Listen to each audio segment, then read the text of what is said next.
भारत का एक सुंदर राज्य है गोवा। समुद्र के किनारे बसा हुआ वो राज्य है। और कभी आपने सोचा है ये राज्य भारत के पास कैसे आया?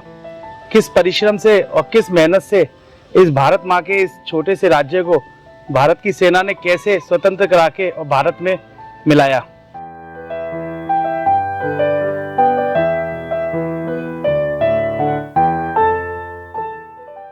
आप सोचिए इस बात को। नए जोड़ों और टूरिस्टों के लिए बना हुआ ये स्थान, जहां आज के टाइम पे देश विदेश के लोग घूमने आते हैं, समुद्र के किनारों पे अपने जीवन के कुछ पल अच्छी यादों के साथ बिताने आते हैं, जिनमें नए जोड़ों का भी बहुत बड़ा आधार रहता है। एंजॉय करना, अपने पलों को अपने कैमरों में कैद करना। बहुत से कपल्स और बहुत सी दंपतियां, बहुत सी फैमिलियां यहाँ घूमने आती है। पर आपने कभी सोचा है ये भारत के साथ कैसे मिला और किस परिश्रम के लिए, कैसे सेनानियों ने अपना परिश्रम और क्रूर अत्याचारों को सहकर गोवा को भारत के साथ फिर से मिलाया? हम इसको जानने के लिए 700 साल पहले जाते हैं, जब ये सुल्तान आदिल शाह के पास था गोवा राज्य, पुराना गोवा जिसको हम कह सकते हैं। 700 साल पहले 1510 के आसपास की बात है। उस समय का दौर ऐसा था कि पुर्तगालियों ने यहाँ आक्रमण किया और गोवा को अपने साथ मिला लिया। और उसी टाइम पे फ्रांसीसी और यूरोपीय देश के नज़र में पुर्तगाली चढ़ गए और मराठाओं ने भी बहुत लड़ाई अपने योद्धाओं के साथ लड़ी, गोवा को आज़ादी भारत माँ में फिर से मिलाने के लिए, और आज़ादी के लिए बहुत लड़े। पर एक समय ऐसा आया, 19 दिसंबर 1961 को गोवा फिर से भारत में मिल गया और माता भारत माँ को इस जंजाल से छुड़ा के फिर से ही आज़ाद किया गया।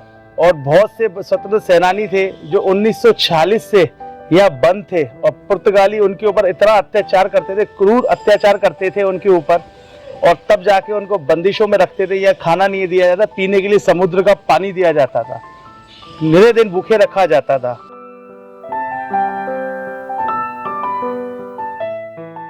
आज सुंदर सी दिखने वाली सेल उस समय इतनी खराब होती जाती थी। 6 बाई 6 की सेल में 4-4 लोगों को रखा जाता था। आप ये सोचिए। तो बहुत से क्रूर अत्याचारों को सहा करके और अपने बलिदान देके, खून का बलिदान देके इस गोवा को भारत में मिलाया गया। पुर्तगालियों ने जब भारत के ऊपर कब्जा कर लिया, भारत के इस छोटे से राज्य के ऊपर कब्जा कर लिया था गोवा के ऊपर, तो बहुत सी लड़ाइयाँ लड़ी गई, मराठाओं की तरफ से योगदान दिए गए, सब दिए गए। पर भारतीय सेना की संयुक्त कार्रवाई के साथ 19 दिसंबर 1961 को में गोवा को फिर से भारत के साथ आज़ाद कराकर मिला दिया गया। उसी अगोंडा किले को 17वीं शताब्दी में पुर्तगालियों ने बनाया था गोवा की रक्षा के लिए, अपने यहाँ रहने के लिए, कि कोई भी उनके ऊपर आक्रमण करे तो तीनों तरफ से उनकी दीवारें, चौथी तरफ से समुद्र उनकी रक्षा कर सके। और उसी किले के पास उन्होंने एक जेल बनाई थी जिसका था अगोंडा किला जेल, जिसको भारत सरकार ने 2015 में टूरिस्टों के लिए खोल दिया। वहीं मैं आज बैठा हूँ। उस जेल के कहानियों को देखकर पुरानी चीज़ें प्रतीत होती हैं कि कैसे इधर की जेल में हमारे जो स्वतंत्र सेनानी थे, जिन्होंने योगदान दिया, यहाँ रहे, क्रूर अत्याचारों को सहा पुर्तगालियों के, उनकी आज भी उन चीज़ों को देख के तरोताज़ा हो जाती है कि हाँ, कैसे इधर काटे होंगे उन्होंने पल। आज की स्थिति में देखने के बाद यहाँ का स्ट्रक्चर इतना अच्छा लगता है, पर उस समय जो जर्जर जेल के अंदर समुद्र का पानी दिया जाता था, जो खारा पानी पीने के लिए, कैसी स्थिति में रहा करते थे स्वतंत्र सेनानी, आप सोच सकते हैं। पर भारतीय सेना की संयुक्त कार्रवाई के साथ 1961 में 19 दिसंबर को इसे आज़ाद कर दिया गया। इस जेल में आप जब भी अंदर आएंगे तो अंदर आने के बाद आपको वो केबिन्स दिखेंगे, वो जेल के स्ट्रक्चर दिखेंगे, जहाँ हमारे स्वतंत्र सेनानी रहा करते थे, जहाँ उन्होंने इतना समय काटा। और आज भी कई पुतले बना के वो दर्शाया जा रहे हैं कैसे उन पर अत्याचार, क्रूरता करी जाती थी। और उसके बाद ये कहीं जाके स्वतंत्रता हमारे हाथ लगी। और उसी सेल्स में दिखाया जाता है 4 बाई 6 के छोटे सेल, जहाँ पे कितने लोग रहा करते थे। भारत माता की एक प्रतिमा बनाई हुई है जो टूटी हुई जंजीरों के साथ है। ऐसी कई प्रतिमाएं हैं। जिस मेरे पास में भी एक प्रतिमा है जहाँ एक संयुक्त जो स्वतंत्र सेनानी है, साथ में अपने मित्र स्वतंत्र सेनानी को हाथ में लेके बैठा हुआ है। किस तरीके से उसके ऊपर अत्याचार करते थे, उसकी बॉडी को हाथ में लेके खड़े हुए हैं। तो आपको प्रतीत होगा कि गोवा जो आज के टाइम पे दुनिया को देखने के लिए और एंजॉयमेंट के लिए, पर ये आया कैसे हमारे भारत के हाथ में, और भारत ने कितनी अपनी भारत माँ को पुर्तगालियों के यहाँ से जो शासन कर रहे थे कैसे आज़ाद कराया। आप देख सकते हैं।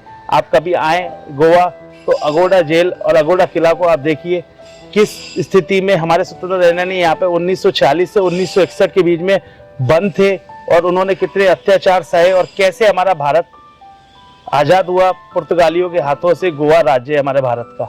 तो दोस्तों, आपको इस चैनल में जानकारी अच्छी लगी हो तो प्लीज सब्सक्राइब कर दीजिएगा मेरे चैनल को। फिर एक नई कहानी से फिर मिलेंगे, क्योंकि इस वक्त मैं गोवा हूँ। बहुत सी ऐसी चीजें, लोग आते हैं घूम के चले जाते हैं, बहुत सी ऐसी चीजें जो हमें जानना जरूरी है। आप इस जेल की एक खासियत देखेंगे कि बिल्कुल समुद्र से सटी हुई जेल है, इतने सुंदर नज़ारे। आज इस जेल में गवर्नमेंट ने एक मंदिर भी बनाया है और पुराने समय की तोपें भी रखी पड़ी हैं, चर्च भी है पुराने समय का, प्लस सेल्स बने हुए वैसे के वैसे इसको रिकंस्ट्रक्ट कर दिया गया है, साज सज्जा कर दी गई है। पर वैसी कोठरियाँ, उतनी ही साइज की कोठरियाँ रखी गई, उसमें बुत बना के लगाए गए कैसे अत्याचार करते थे पुर्तगाली। तो दोस्तों, आज के लिए इस जानकारी में इतना ही। फिर मिलेंगे नई जानकारी के साथ। मेरे चैनल को सब्सक्राइब कर दीजिए। जय श्री राम दोस्तों।